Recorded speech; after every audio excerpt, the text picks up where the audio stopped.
And for our panel today, we have Liberal MP Paul Fletcher in Sydney and Labor MP Amanda Rishworth in Adelaide. Amanda, I want to go to you first. This case obviously has pulled on the heartstrings of a lot of Australians. What's your reaction to this finding today? Well, look, obviously this has been a very long saga, as you've mentioned, and I think the loss of any child is very devastating, especially in these difficult circumstances. So I certainly hope that this provides closure to the Chamberlain family, although I'm sure nothing can replace the loss of a child. But I think this has gone on for a very long time, and hopefully this provides some closure to the family. Yeah, 32 years, in fact. Do you think there needs to be some kind of government apology or recognition from the Commonwealth? Oh, well, look, obviously I'm yet to see what the findings say, so I'm not really able to comment. But obviously this has been a long legal process that has gone on for some time, and obviously subject to a lot of legal scrutiny and details. Obviously we've got to a point now where it has ended, it has concluded, and I hope that this does provide some closure to the Chamberlains. But a loss of any child is obviously very devastating, but hopefully this does provide some closure. Paul Fletcher, this has stretched 32 years. Do you think there needs to be some kind of a bipartisan apology to the Chamberlain family? Well, I think Michael and Lindy Chamberlain have been through a very difficult journey over a very long time. Many Australians have observed them on that journey and empathised with them, and I think all Australians of goodwill will feel that the right outcome has been arrived at today.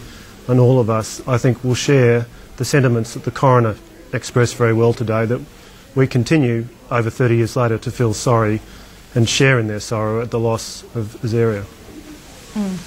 Yes, an apology, long time coming for the parents, Lindy and Michael. Also, what is happening this week is a major economics forum, or what the Prime Minister has billed as a major economics forum in Brisbane.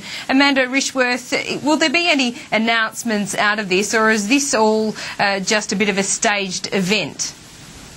Well, I don't think it's a staged event. I think what we're seeing is circumstances in which our economy is doing very well. In fact, the figures that came out last week, it does indicate that we are growing. There's low unemployment, low or contained inflation, and that our economy is faring very well, especially considering the global uncertainty. And I think there's a responsibility on everyone to talk our economy up, because it is doing very well. But I think we also do need to look towards the future. How do we continue when there are areas, there is a patchwork economy, and there are some definitely areas that do need to look at how we map those forward. So I think provides a very good opportunity. It's not the only opportunity, but a very good opportunity to sit down and say, how do we ensure that the prosperity that our country is seeing today continues in the long run, especially in industries that are doing it quite tough.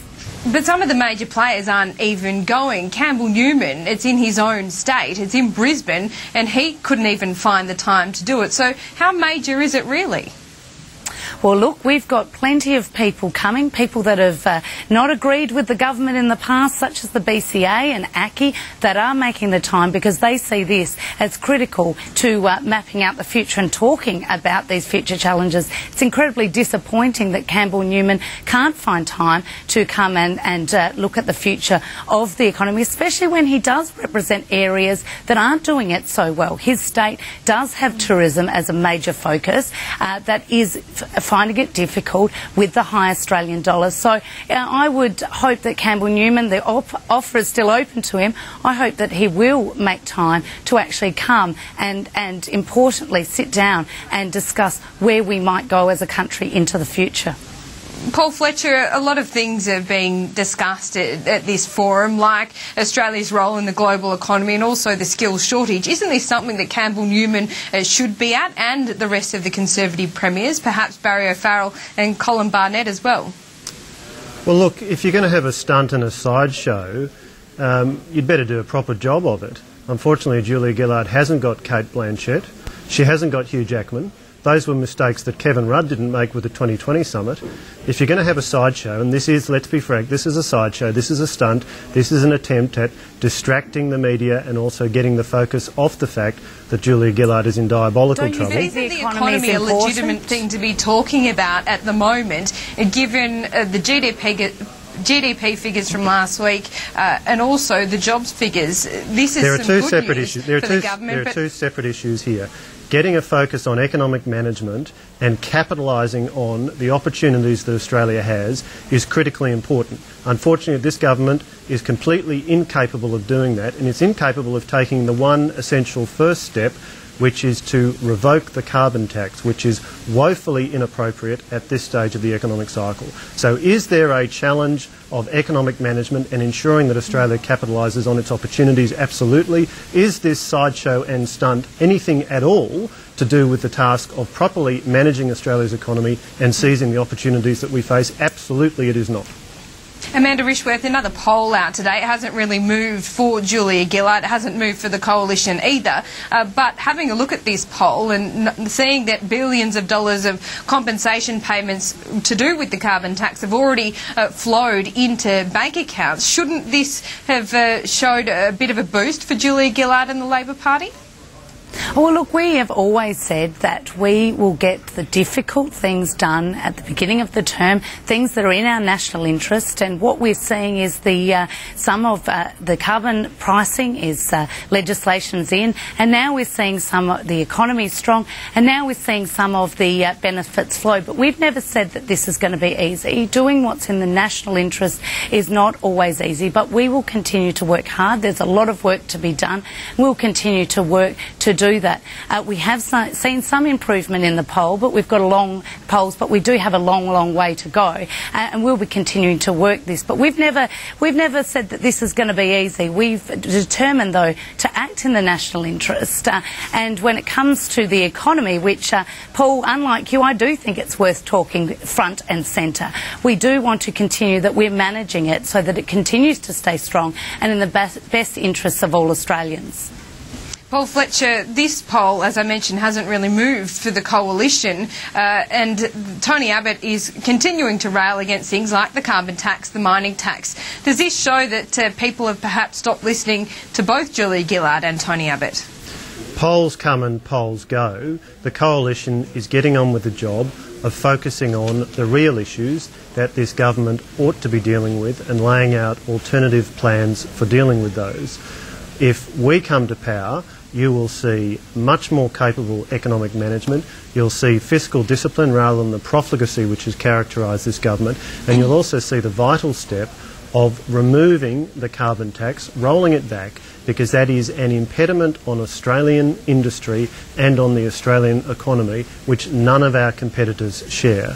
So we are focused on the substantive policy issues. The polls go up and down. We're getting on with the job of understanding, listening to the concerns of the Australian people and reflecting well-crafted policies to respond to them. Amanda Rishworth, I just quickly want to ask you about an incident with asylum seekers. The AFP has described, Jason Clare's office has said a boat was intercepted at Cocos Island. The AFP says it was a rescue. Which one was it? There was an interception there, or were these people rescued? Well, obviously the authorities are going through the process of investigating the situation, but what we do know is that the AFP has responded and these people have been identified as 32 adult Sri Lankan asylum seekers that have been identified as being at Cocos Island. Obviously, we've got to go through the full investigation. Amanda Rishworth, the AFP is saying that this was a rescue. This is not, in fact, an interception, correct? Well, look, obviously the details are being worked through and had a look at. But let me say this, is that boats will continue to take these dangerous journeys while the opposition plays politics in terms of offshore processing. 2 weeks ago we had legislation in the Parliament to really stop offshore processing. We know that to actually ensure offshore processing does occur and that we can stop these Amanda Rishworth, this is a separate issue, though. this is a separate issue. Paul Fletcher, the office of Jason Clare, says it's standard words they use to give prompt advice. Do you accept that? This is just another mix-up and mess in the chaotic record of Labor, who have absolutely lost control of Australia's borders, have lost control of their policy on this issue. The Howard government, when we were in power, had a clear, consistent policy, and the track record proved that the boats stopped coming. Why would you support offshore processing then, Paul? When Labor came to power, they lost control of this issue, and they have lost control of our borders. The boats keep coming because inconsistent messages are being sent to people who are considering making the risky and dangerous voyage on a boat operated by criminals. The important thing is that we have a clear, consistent policy so people don't make this risky and dangerous trip, which all too often ends in tragedy. And if the coalition comes to power, we have a clear and consistent, well-known policy, temporary protection visas, we're safe to do so, turning the boats around. We will be focused on doing what works, and we will also return to offshore processing, as we have consistently said. That's not going to particularly stop accidents like this one that we appear to have seen over the weekend. Can I just respond to that? You are absolutely right that it is critical that we reduce the illegal trade in people smuggling, because the more people who get on boats and come to Australia or seek to make the dangerous trip to come to Australia, tragically, the more people will inevitably get caught up in accidents like this. The solution is to reduce the number of people setting out on these voyages, and that is what our policy will do. It's been proven to work in the past, and if we come back to government, we will reintroduce a policy which is proven to work. Paul Fletcher and Amanda Rishworth, I will have to leave it there for today. This is a topic, obviously, that is debated day in, day out, but there appears to be the stalemate continues. We will have to take a break. We'll be back in a moment with Ashley Gillen.